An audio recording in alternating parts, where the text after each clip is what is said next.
Well, have you ever wondered if we're on a brink of a tech nirvana? Join our next panel as we wonder the possibilities of pitfalls of our digital age. From AI wonders to futuristic gadgets, let's explore whether we are headed towards utopia or tech overload. Get ready for some mind-bending ride. So ladies and gentlemen, let's hear it for our next panelists to share their insights on the topic. Time for a tech nirvana. We have Jeff Seyfarth and Lena Kleckendart? Thank you.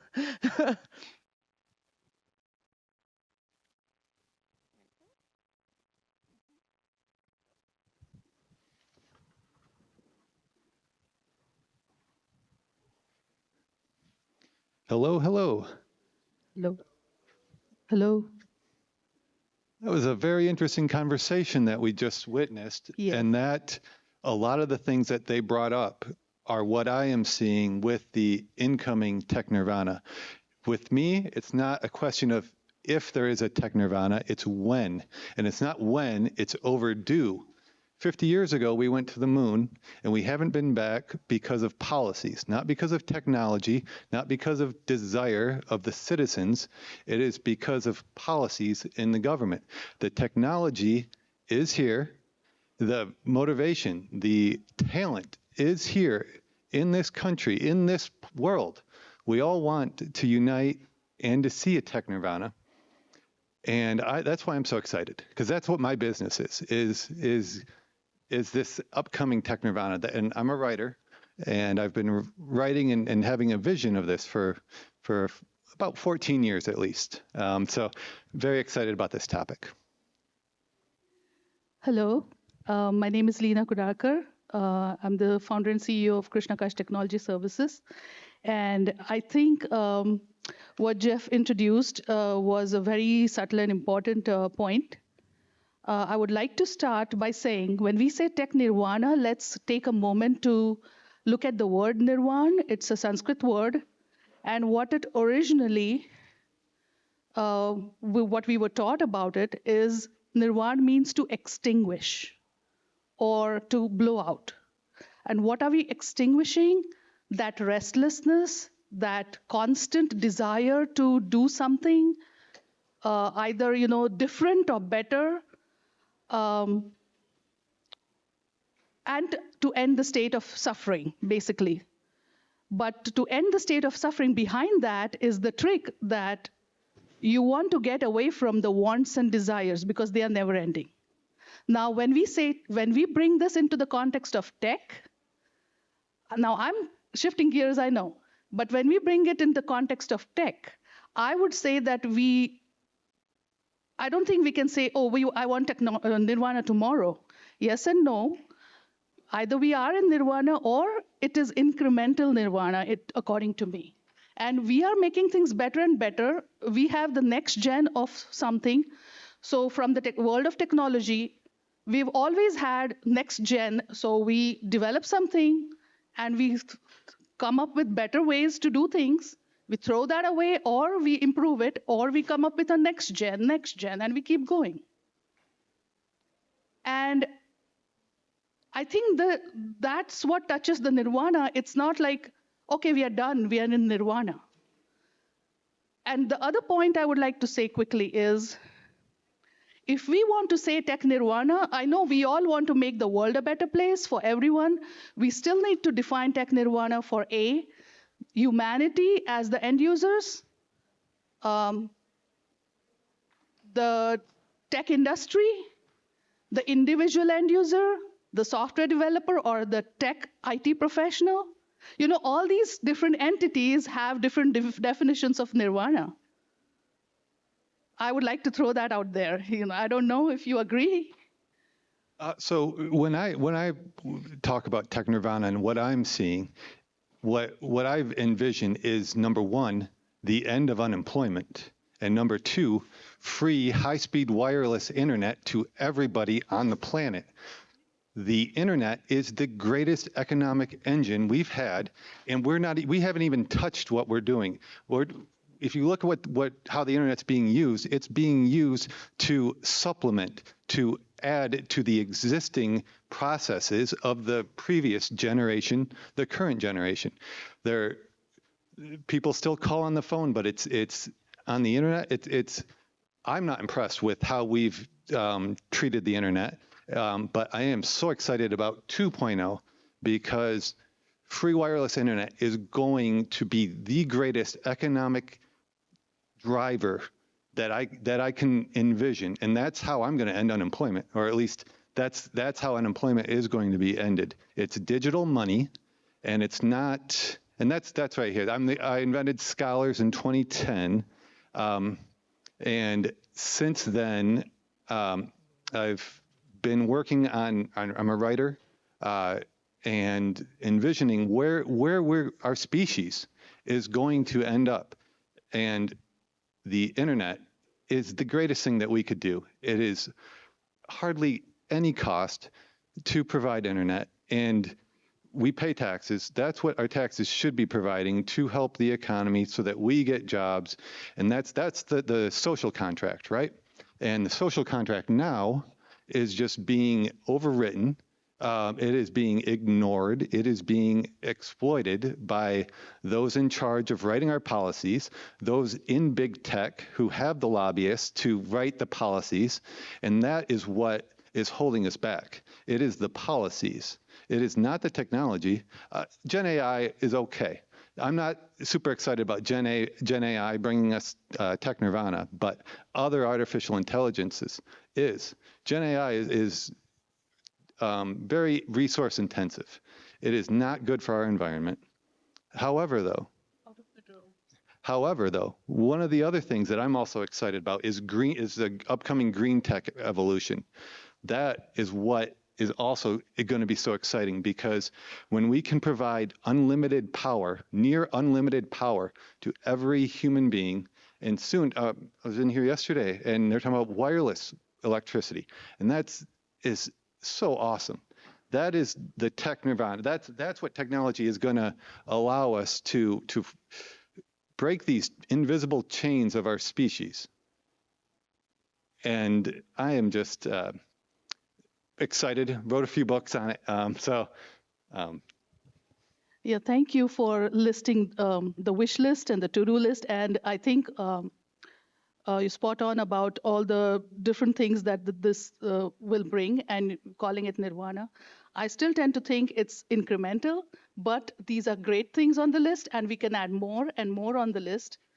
From what I understand, like if I can sum up what you're saying is, you have picked some very, very good aspects of our society where how the solutions are going to solve societal problems, and these are some very important ones. And I'm sure we have others. We have the data privacy, we have the cyber security, we have the alleviation of anxiety for, in general security. We have our AVs, antiviruses, our softwares have a long way to go. So we have all those things. Those can also be on the wish list of the tech nirvana.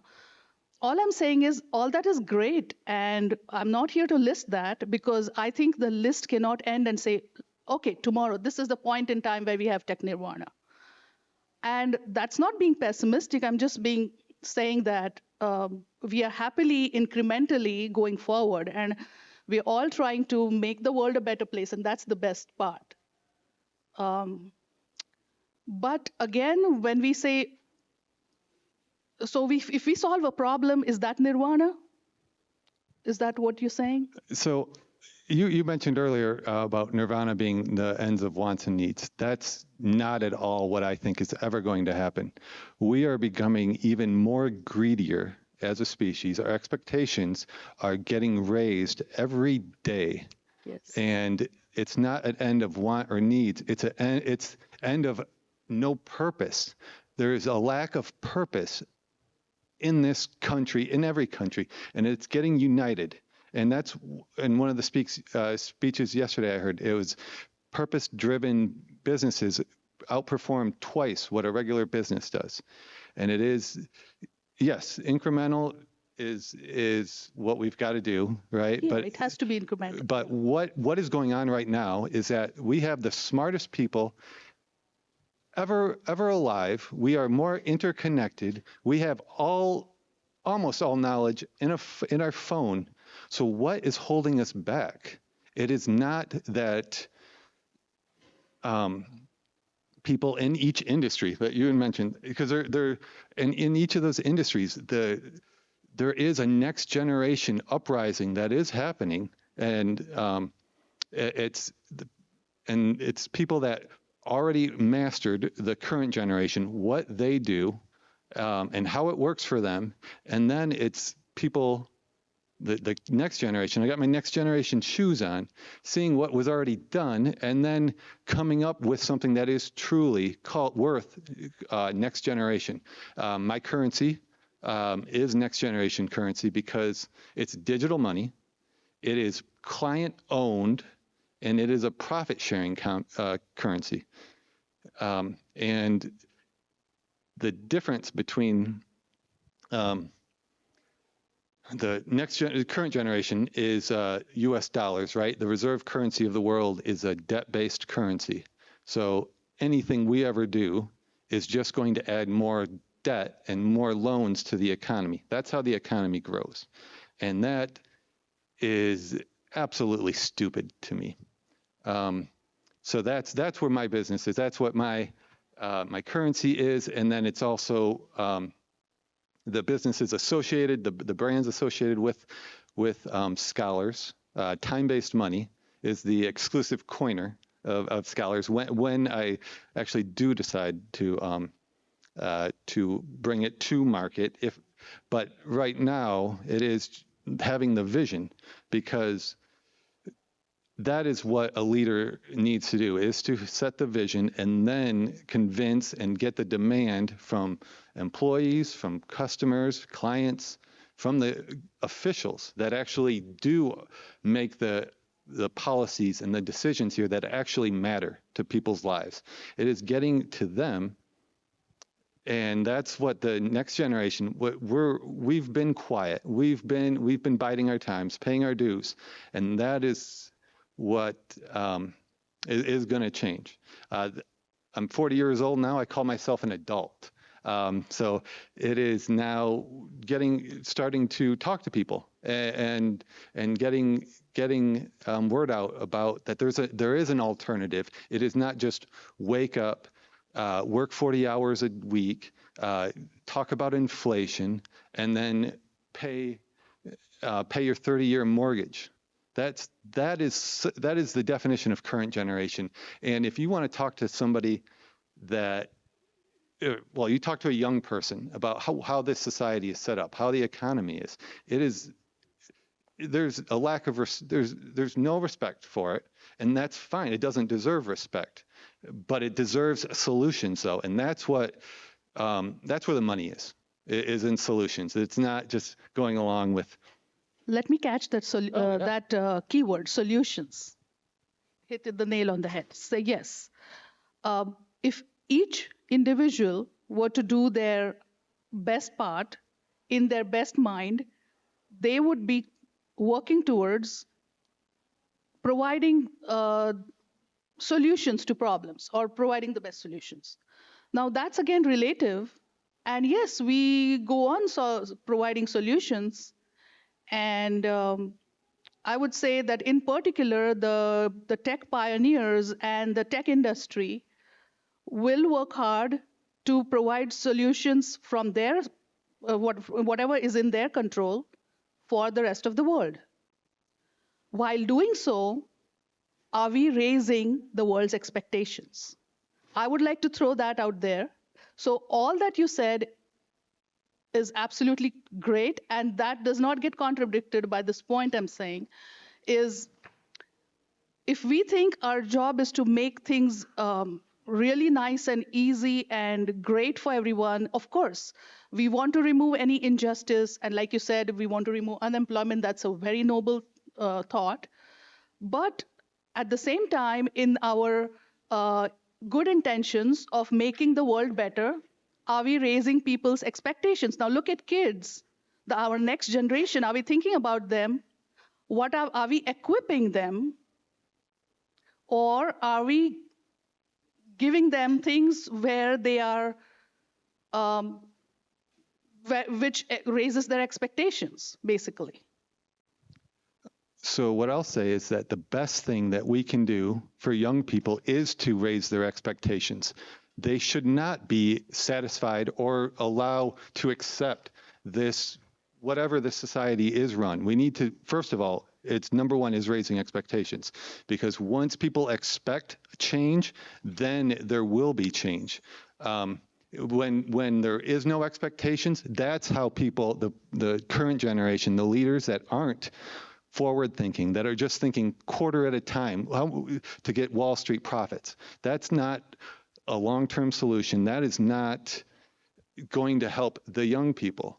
And that's, I call my company is called The Everlasting. I don't call it for myself. I call it for my clients. My clients, I want them to live forever. And we start by raising the expectations that they could. There's breakthroughs in science, in health that are, and it's not necessarily that you live long, it's you live longer. That needs to be the expectation. And it's not being burnt out and run to the ground by corporations that are working us 50, 60 hours. And it is about using the technology that is coming available. I was having a conversation earlier with AI pioneer. And we were talking about the benefits of AI and just talking about the time saved. That is where the technology, to me, is so exciting, is the time freeing up to allow us to do more valuable tasks, more valuable actions to us. That's what gets me excited about the technology, is the freeing up to do more important things. Yeah, and I would like to clarify that I think we are using expectations in two different contexts. So yes, we definitely should keep the expectations that the right should happen. I mean, to do right. And that should be instilled to make change. So if a child is saying that, oh, I don't have a recycle bin here, let me go and reach out to someone. Can we please have a recycle bin? So that kind of change, that kind of, we want to instill those values in children, definitely. What I'm talking about is, I want to do this in one click and not 3 clicks. That's the kind of, luxury is what I would say. I think there's a fine line with probably what I was talking about, but not the word expectations. It depends on the context, of course. But well, yeah, the kids are already so expecting things to happen already. You look at movies. There's I know that when I watch science fiction movies, part of me is jealous. Like, why can't we do this? They can imagine this. So what's holding us back? And as I'm meeting more and more next generation leaders in different industries, the breakthroughs could be happening. It's a lack of money, right? One of the other panels, everything's possible through money, right? Well, I hope so, because that's all I care about is money, right? But I don't care. Well, time-based money, I should say, right? Because that is what is the most important thing in the world, right? To each of us, we only have 24 hours a day, right? And out of that 24 hours a day, how much of that is considered economically valued in the current generation? Maybe 40 hours if somebody else decides that your time is valuable, right? But the other time, 24 hours a day, what's that? That's negative money, because you got to pay rent, you got to pay taxes, there's endless taxes. You got to pay for food, right? There's no support for you. So if you're not making money, you're losing money. And that's if you're a young person, how are you supposed to feel about your country? There's not a lot of excitement in this in the Gen Z, right? They're having a harder. They need motivation. Motivation, and they need support. They need guidance. We shouldn't be trying to take advantage of them and make them work for minimum wage while the big boss makes the money. That's how it's set up, right? That's how everything's set up, is to take advantage of the younger people, basically. And that's not fair, because this is an economy, right?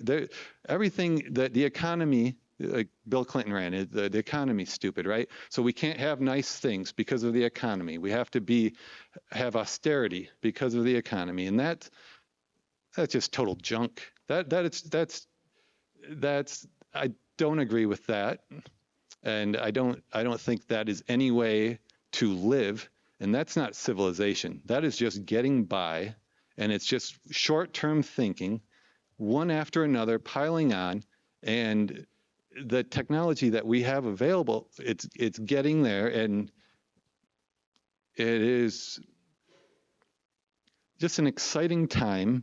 But it's also, for some people that are thinking ahead of the future, but for a lot of people, this is one of the scariest times to ever be alive.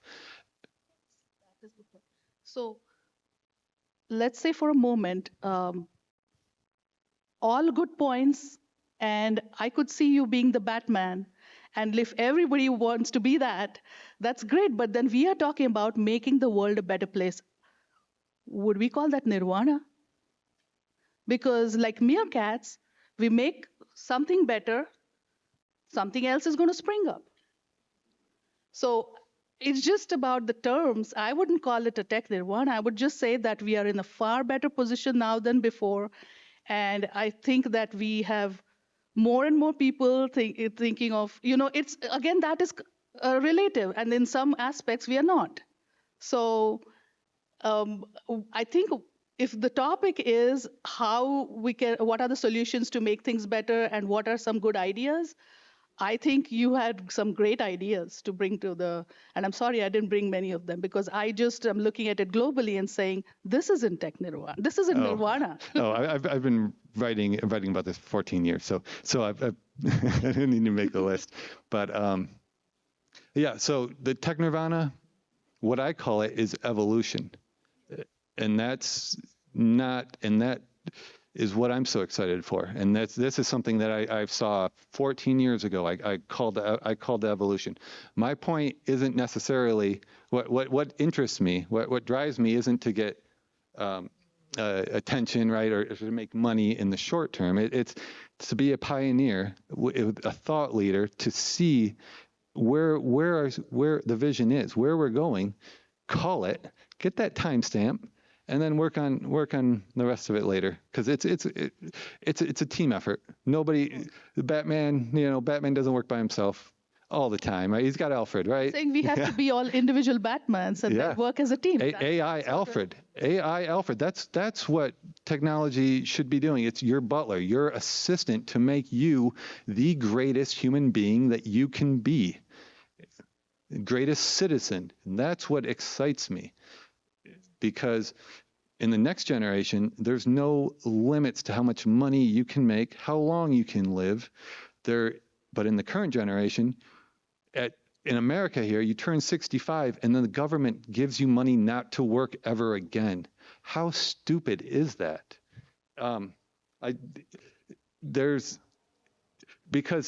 Why I say that is because the older people are the most valuable people that we can have in a society, and we need to treat our older people much, much better than we currently are. We need to value them right now.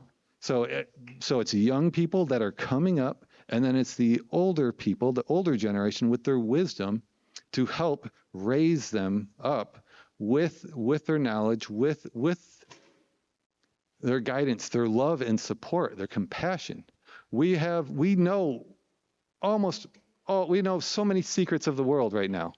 And still, this country, the civilization, we go to Las Vegas is looking pretty cool right now. But outside, nothing has changed in a lot of towns, right? In 50 years.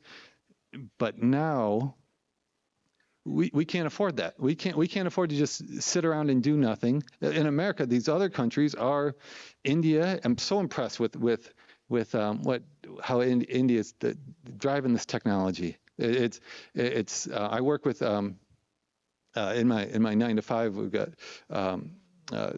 India, big teams, and they're some of the best people I've worked with. But it is coming together, though. It is realizing that we're citizens of the world. We're citizens of Earth. And we need to not just treat each other better and value each other more. We need to fix this planet because we're in the middle of a climate crisis that is driven by greed. It is driven by short-term thinking, and it's driven by the not investing in the new technologies that will allow us to be free, that will allow us to get onto Mars, get onto the moon, and live there.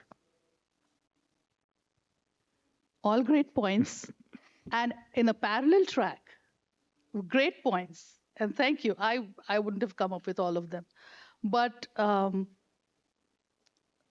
think people hearing all this are lucky. I would like to read your book.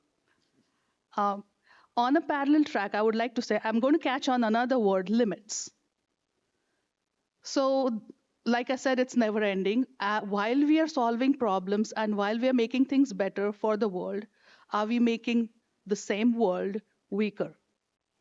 What I mean by weaker and being, it's a little complex, not saying that don't keep expectation. I don't want to give the wrong impression. What I'm trying to say is, on a parallel track, we also want to make humanity intrinsically stronger. Internally stronger in the sense, yes, we want to do all these great things that you just listed, want to be the Batman. At the same time, we want to enable that spiritual strength.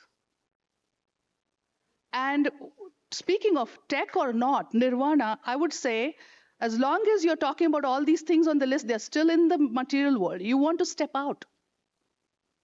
And that's a parallel track. I mean, you keep doing that. I'm not saying it's not an either or. It's complementary. So while we are improving the material world, we want to step out. Even in the tech sense, we want to step out and be an observer and look at where are we going. Otherwise, it's going to be never ending. And that's what will make us individually strong, and as a community, it will make us strong, is what I feel. Like when I say step out, it means, okay, the next gen, throw it out of the window, next gen, throw it out of the window, next gen. But as long as you're involved in that, it's just the world is going on. But if you step out and watch like an observer, you're a stronger person and you're a stronger community. And I think that complementing both together can be tech nirvana.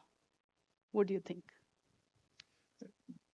Having that observer mentality I love it. If you step back and that's what I love about traveling too, is that's allowed me to experience new cultures, and to see how the other people live it, to observe, and the more you observe, like, you got to question, what are we doing, right? So it's like you had said, do we want to be more valuable? But that is the opposite of what big tech is treating us. Big tech looks at us, they're advertisers, right? And so they want to just treat us like a product, just to the algorithm, right, is to just suck your time in so they can throw more ads in you. There's nothing empowering that I'm seeing except for the influencers, right, that are actually the small amount that actually make money on TikTok. The rest are just watching and helping to feed the beast. But what is, and something that I saw recently too, was kids today in America are growing up wanting to be YouTubers and not astronauts. And that is embarrassing. That is embarrassing. That's and that was an American stat. China was still raising astronauts, but that to me, when I saw that I'm still not over it. However, though, the YouTube does. I'm an old YouTuber from 2010, but it is. There's some good things with YouTube, right? But it is just a TV channel that there's throwing advertisements, and the more time goes on, the more advertisements are thrown in front of us, the more intrusive the advertisements are. The speakerphones, like the Amazon speakerphones, are listening to you, and they're throwing ads that they hear keywords that you say, and that is a lack of privacy. So besides time, privacy is also my biggest one of my biggest concerns.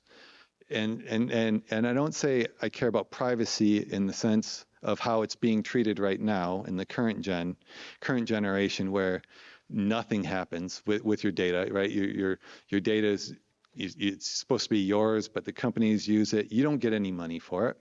Companies use it to better influence you. But we could be doing privacy a lot better because it is valuable. And if you can think of privacy as having an economic value, which I do, then you can think about how to make money from it. And when you can learn how to make money from it, that's when there will be changes. Because the economy, I love the economy. It's one of the greatest forces in humanity. Because if we can unite in an economy, and that's what we do right now, we agree that U.S. dollars are valuable and we exchange, right? But if we could do that better, which I am confident that we can, especially with free wireless internet provided to everybody, and not just anywhere on Earth, anywhere we can get a signal to and get people to, because Internet 2.0 is access. It's an access economy. That is where we need to be going to. Access economy, that's how we end unemployment.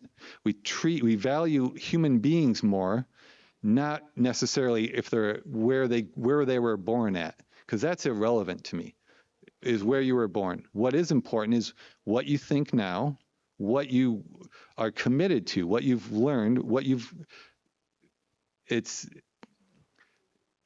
we're citizens of the world, and if we can look at each other as that instead of looking at somebody as they're trying to steal a piece of your pie, because it is not. I don't believe in zero-sum game. It's not. There's no zero-sum game. There's always a benefit to somebody. So if we can figure that out and more equitably share the profits and figure out how the profits are being made, there is going to be no limit to where we can unite each other as clients, as client owners, because this planet is ours. We're client owners of this planet, right? And so the technology that we have now that people thousands of years before didn't have, they didn't have this opportunity. We have this. We have the internet. We have AI making strides to help save our time, to be our assistant.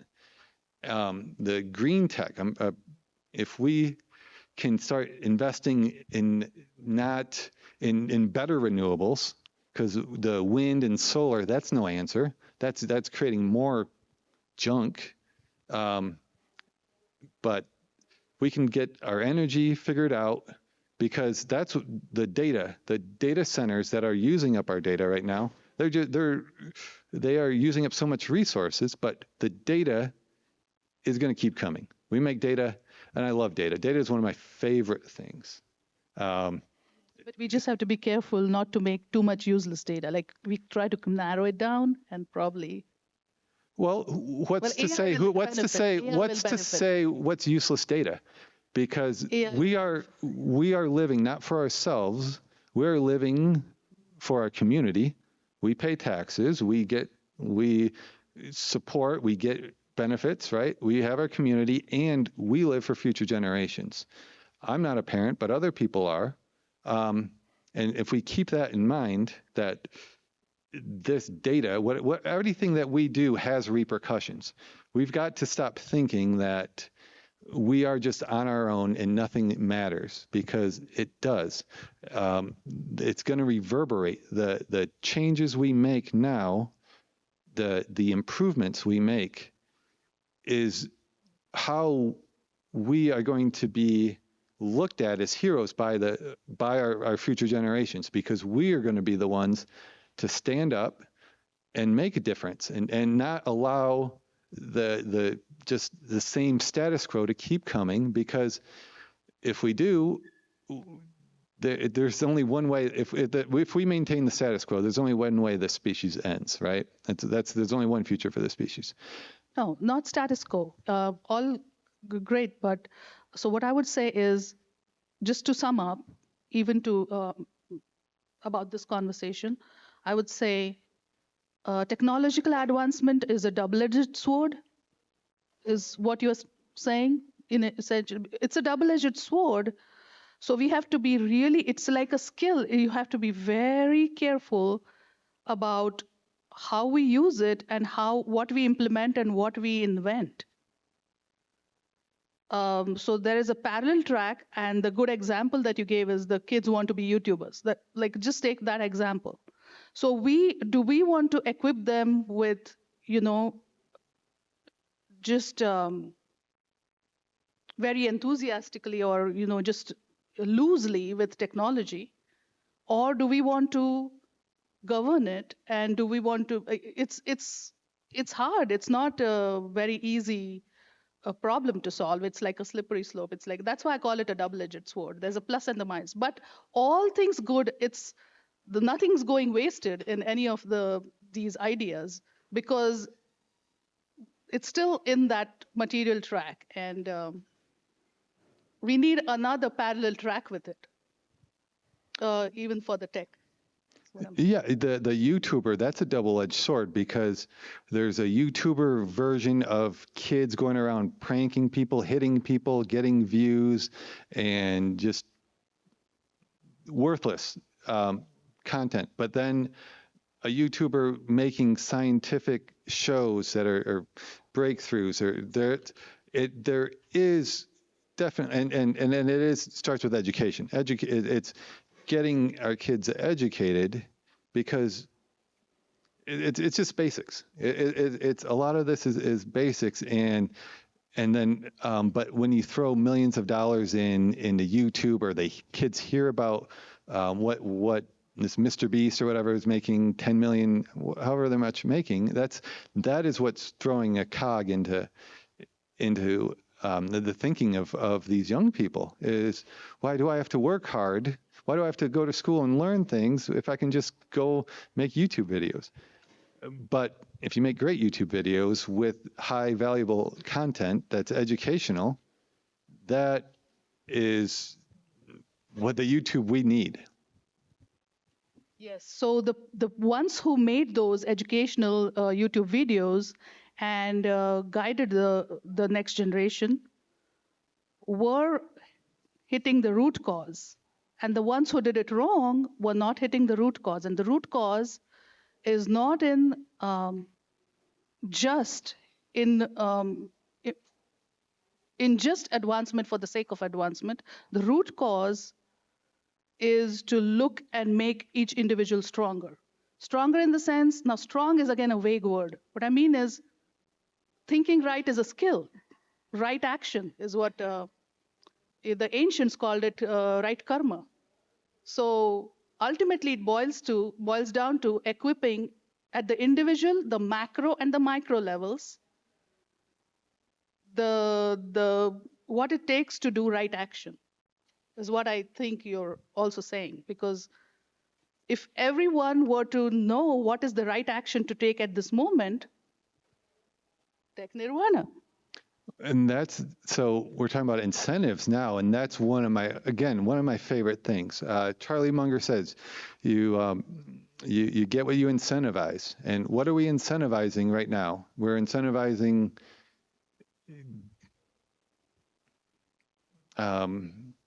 people. We're incentivizing people to earn dollars above anything else. and it's not, and we're not giving support. We're not giving enough guidance to people to know what to young people to know what the right thing is, and that's what can change when the internet is provided to everybody, and it is to incentivize better behavior. And that's what we should be doing. There's independent. This is a free country, they say, right? But so-called land of the free. But if you can't. So there's an inherent freedom that we all feel in this country, and that you want to have your independence. But but I would love to get paid to do the right thing, and I think that is what a lot of other people would love to get to, is to just make money for doing the right things. Instead of what's going on now is kids in America forced to go to school as in high school, grade school, right? And then the government says, okay, well, we want you to go to college, so here we'll give you a bunch of loans, then you pay us back. How is that investing? That's not investing. That is taking advantage, and that makes me furious. But what the internet allows is the access economy, where people can learn almost anything on the internet now, and there's still value in going to university, but it is a whole new ball game with the internet here and with Internet 2.0.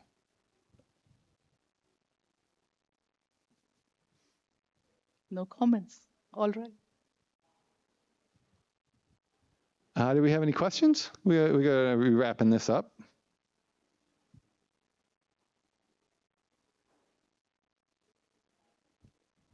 All right. Well, it was great to talk about this out loud. I'm Jeffrey.mba. You can go to my website there. I call myself the Black Swan Central Banker. Another nickname I have for myself is Next Level Jobs on the Moon. I usually write, so that you want to read my book. I got a few books. I got a few different author names as well. Theory of Monetivity is written by Jeffrey Optimus Salinger. The Species Contract, and V2, which is my main book. That's written by Jeffrey James Rex. And then the book that I'm currently working on is called Witness Me Drift Tokyo to the Moon, and that's by Jeffrey James Supernova.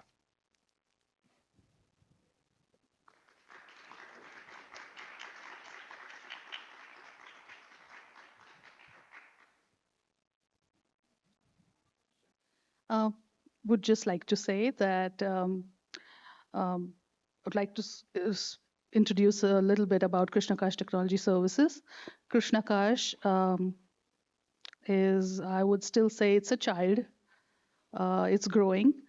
What we believe in is 4 pillars of a successful business. And we're here to serve businesses. Our current audience happens to be small to medium-sized businesses and startups. But that's not a rule. We are open to larger businesses.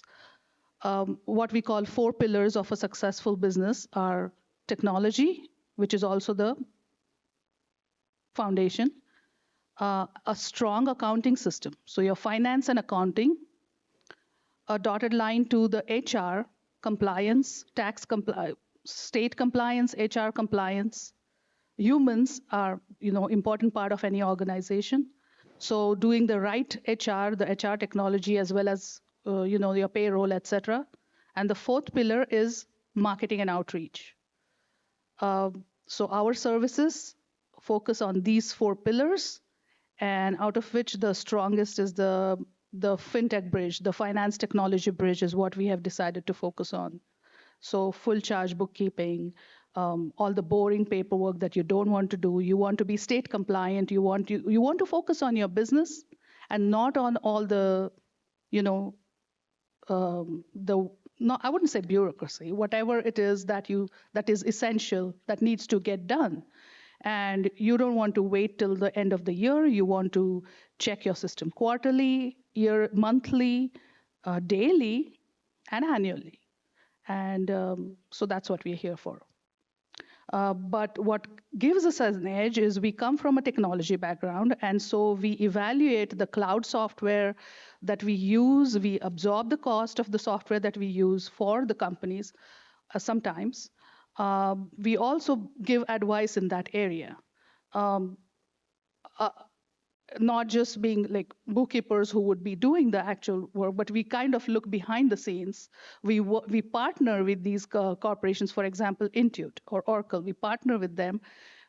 We help, report bugs, fix bugs. So we kind of are more proactive than just doing the necessary accounting work.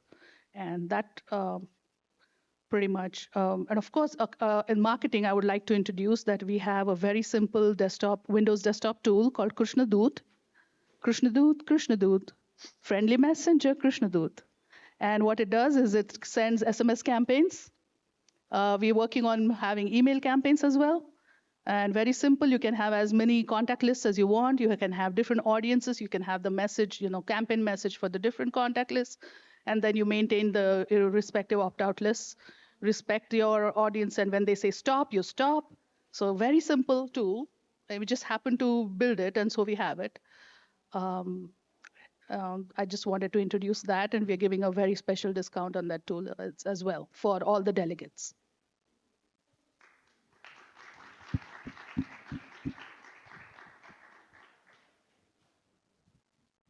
All right.